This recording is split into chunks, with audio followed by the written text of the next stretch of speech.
Har yili yangi yil arafasida bir xil manzarani ko'ramiz. Yil yangilanishi bilan millionlab odamlar o'zlariga va'da berishadi. Endi hammasi boshqacha bo'ladi. Ertadan sport bilan shug'ullanaman, ko'proq kitob o'qiyman, telefonni kamroq ishlayman, erta turaman, pul yig'aman.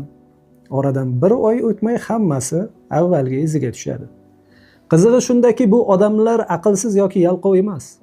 Ular nima qilish kerakligini yaxshi bilishadi. Sog'lom ovqatlanish kerakligi, kitob o'qish foydali ekanini ham anglashadi. Sport bilan shug'ullanish sog'liq uchun muhimligini ham tushunishadi. Shunday ekan, nega bilim harakatga aylanmaydi?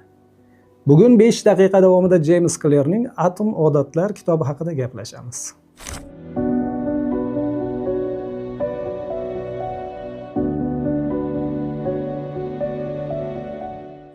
So'nggi yillarda shaxsiy rivojlanish haqidagi kitoblar shunchalik ko'paydiki, ba'zida ularning muqovasini almashtirsangiz ham ichidagi fikrlar deyarli bir xildek tuyuladi. Shuning uchun menda ham tabiiy shubha paydo bo'ldi. Atom odatlar shunday kitoblardan yana bittasi emasmi? Biroq mutolaa davomida angladimki, James Clear motivatsiya sotishga emas, muammoni tushuntirishga harakat qilgan. Muallifning aytishicha, inson hayotini katta qarorlar emas, har kuni takrorlanadigan mayda odatlar belgilaydi. Bu jumla bir qarashda ta'sirli eshitilmasligi mumkin, ammo biroz chuqurroq o'ylab ko'ring. Bugun ertalab uyg'onganingizdan beri necha marta telefonni qo'lingizga oldingiz? Ijtimoiy tarmoqlarni ochishni rejalashtirganmidingiz? Yo'q. Shunchaki qo'l avtomatik ravishda telefonga cho'ziladi. Mana shu avtomatik degan so'z kitobning asosiy mag'zini ochib beradi. Biz o'zimizni erkin qaror qabul qiladigan inson deb o'ylaymiz. Aslida esa kun davomidagi harakatlarimizning katta qismi oldindan shakllangan odatlar ta'sirida sodir bo'ladi. Biz katta natijalarni yaxshi ko'ramiz. Shuning uchun ham tez natija kutamiz. Bugun mashq qildikmi, ertaga tanamiz o'zgarishini xohlaymiz. Kitob o'qidikmi, bir haftada bilimli bo'lib qolishni istaymiz. Yangi ish boshladikmi, bir oyda katta daromad qilishni rejalashtiramiz. Hayot qonuni bunday ishlamaydi.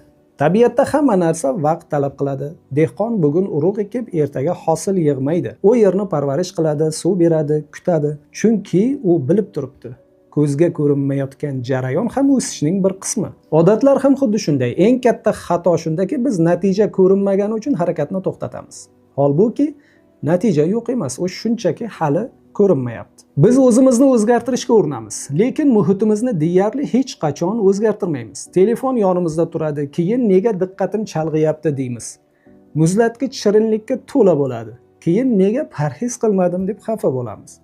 James Clear bu o'rinda insonning irodasiga urg'u beradi, lekin undan ham muhimrog'i uning atrofidagi muhit. Chunki muhit ko'pincha irodadan kuchliroq bo'ladi. Inson eski bo'lmag'ur odatlarini tashlashi uchun muhitni ham o'zgartirishi lozim. Odamlar ko'pincha noto'g'ri joydan boshlaydi, deydi muallif. Biz natijani o'zgartirishga urinamiz, keyin odatni o'zgartirishga harakat qilamiz. Aslida esa hammasi insonning o'zini kim deb bilishidan boshlanadi. Masalan, men ko'proq kitob o'qimoqchiman degan fikr bilan men kitob o'qiydigan insonman degan fikr o'rtasida katta farq bor. Birinchi gap xohishni ifodalaydi. Ikkinchisi esa shaxsiyatingizni. Muallifning aytishicha, har safar kitob ochganingizda siz faqat kitob o'qiyotgan bo'lmaysiz. Siz o'zingiz haqingizdagi tasavvurni ham mustahkamlaysiz. Xuddi shunday, har safar mashq qilganingizda men sog'lig'ini qadrlaydigan insonman degan fikrga bittadan dalil qo'shasiz.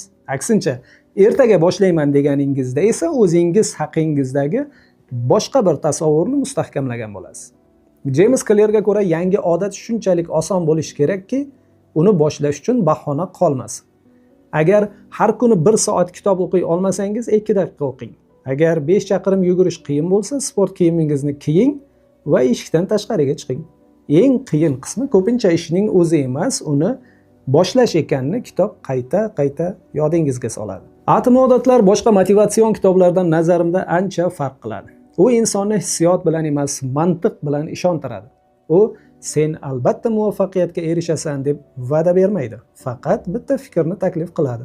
Agar har kuni kichik, ammo to'g'ri ishni takrorlasangiz, vaqt o'tib natija albatta ko'rinadi. 5 daqiqada ko'rishguncha omon bo'ling.